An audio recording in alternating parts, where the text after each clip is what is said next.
Chapter 10. The death of Josiah, power meets empire. In 69 BC, King Josiah rode out to face an army. He never came back. The battle took place at Megiddo, a strategic mountain pass in the north. His opponent was Pharaoh Necho II of Egypt, who was marching north to support the dying Assyrian Empire in its struggle against Babylon's rise.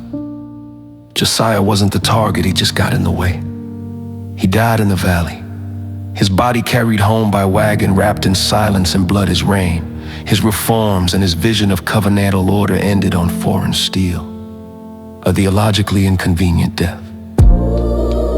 Josiah's death broke the story. According to the Book of Kings, he was the most faithful king since David. He tore down idols, centralized worship, and renewed the national covenant. He humbled himself before Yahweh. He had the scroll, and the prophet Huldah had promised, "You will be gathered to your grave in peace." But Josiah didn't die in peace. He died on the road, cut down in war in a fight he didn't have to start. Later writers struggled to make sense of it. Chronicles adds a divine message from Necho and blames Josiah for ignoring it. But even that feels like a patch, an attempt to explain away the problem, not face it. The uncomfortable truth is this: obedience didn't save him. Righteousness didn't protect him. The politics behind the battle. Assyria, the empire that had destroyed Israel, was collapsing. Babylon was rising. Egypt wanted to keep Assyria alive a little longer to slow Babylon's growth. So Pharaoh Necho marched his army through Judah's territory on a way to fight Babylon in the north. Josiah tried to stop him. Why? We don't know exactly. Maybe he thought Babylon was the future and wanted to block Egypt. Maybe he saw a chance to reclaim old northern territory. Maybe he misread the moment entirely. What's clear is that Judah was outmatched. Egypt had professional soldiers. Josiah ruled a small, tired kingdom. His army was no match for the Pharaoh's forces. The battle wasn't about theology, it was about trade routes, empire alliances, and imperial survival. But Josiah stepped into the middle of it and was struck down. A moment of flesh and dust. The Bible says little about the battle, but the silence is heavy. You can imagine the scene. Dust rising in the narrow pass, chariots pounding the dirt, the sound of iron on bone. The moment the king fell, his armor cracked, his mouth filling with blood, his eyes staring upward as the sky tilted, and the law did nothing to stop the blade. They lifted his body onto a wagon and took him back to Jerusalem. No triumph, no miracle, just the end of a man who believed the covenant would hold. Jerusalem slides into instability. Josiah's death triggered chaos. His son Jehoahaz took the throne, but lasted only 3 months. Necho removed him, installed his brother Jehoiakim, a king more to Egypt's liking.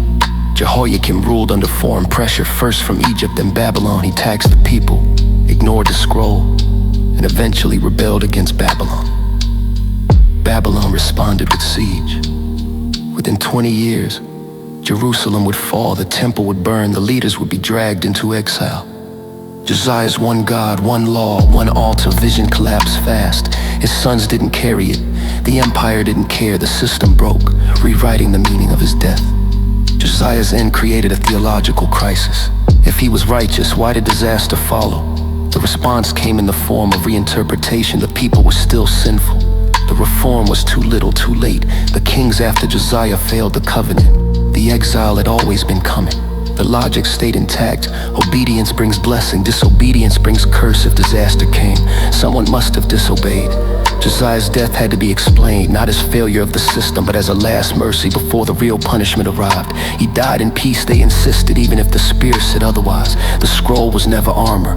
Josiah lived by the scroll, he enforced it, but it couldn't save him. The law said obey and be blessed. Josiah obeyed, and still he fell. That's the part the text won't say plainly, but it sits just beneath the surface. A scroll can guide, it can command, it can reform a kingdom, but it cannot stop a spear. It cannot outvote empire. Faith may bring purpose, but empire brings chariots. The righteous king and the wrong ending. Josiah's death became the first crack in the theology of reward. You see the fallout later in Job's pain and Ecclesiastes' questions, and the cries of Lamentations all echo the same doubt. If the good suffer, what does goodness mean? If the faithful fall, what is faith worth? Josiah's death forced later writers to choose.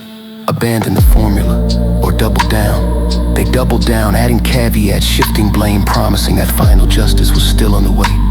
But under it all, the question lingered.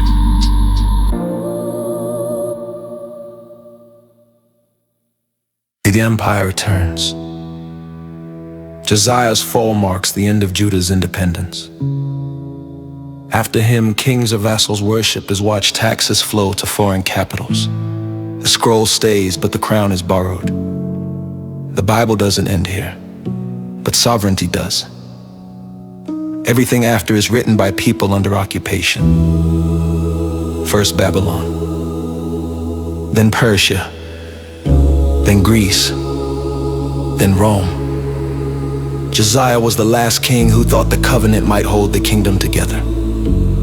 After him, survival would require something else. With the death of Josiah shows us. Josiah didn't fall because he was corrupt. He fell because he lived in a world where faith collided with empire. He believed the law, he enforced it. He trusted it would protect his people. But belief is not a wall and reform is not armor. He was the king who found the scroll. The king who made it law, the king who purged the land, the king who believed doing right would guarantee survival.